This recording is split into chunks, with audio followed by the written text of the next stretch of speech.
Hi, this is the final video of the Digital Electronics course.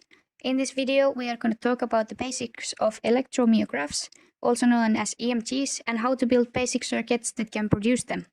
An EMG is a graph that shows the activity in a muscle.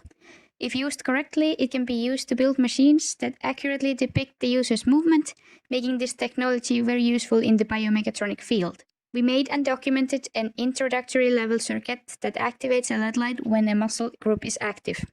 The main problem is that when human muscles contract, they create voltages around 100 millivolts. These voltages are greatly weakened by the tissue between the muscle and the surface of the skin, so to be able to measure the EMG signal from the skin, it needs to be amplified.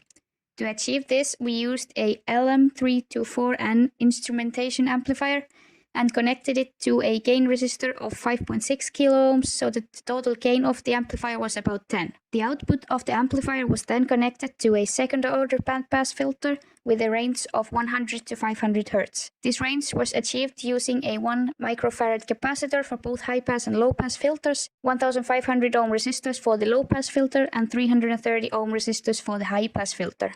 Finally, the output from the bandpass filter was connected to a non-inverting amplifier circuit with a gain of 500 and a LED light to be able to detect the signals sent by the muscle. The gain was achieved using a 500 kilo ohm resistor as the RF and a 1000 ohm resistor as the RG. This is the setup we started with, but very soon we realized that we were not getting a good enough signal. First, we decided to increase the range of the bandpass filter to 160 to 1000 Hz by changing the low-pass filter resistors from 1500 to 800 ohms and the high-pass filter resistors from 330 to 150 ohms. This made the signal more clear as slightly less noise was detected, but it was still very weak. So we decided to increase the gain of the non-inverting amplifier from 500 to 750 by switching the RF resistor from 500 kilo ohms to 750 kilo ohms. Finally, the signal was clear and detectable. We did experiments with our EMG circuit on 3 different muscle groups: the bicep, the stomach muscles, and the calf muscle.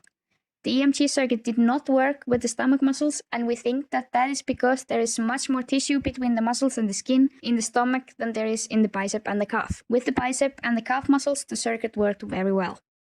Since the signal is so small and the amount of noise is so great, it becomes even more important to make sure that everything is still. The movement of wires can create a small current that is enough to light up the LED light. We found that even just pressing on some of the wires in some places was enough to trigger a false signal. This is the main problem with using a breadboard and loose wires, and that's why we strongly recommend that as soon as troubleshooting is finished, that you make a PCB of the model to keep things stable and predictable.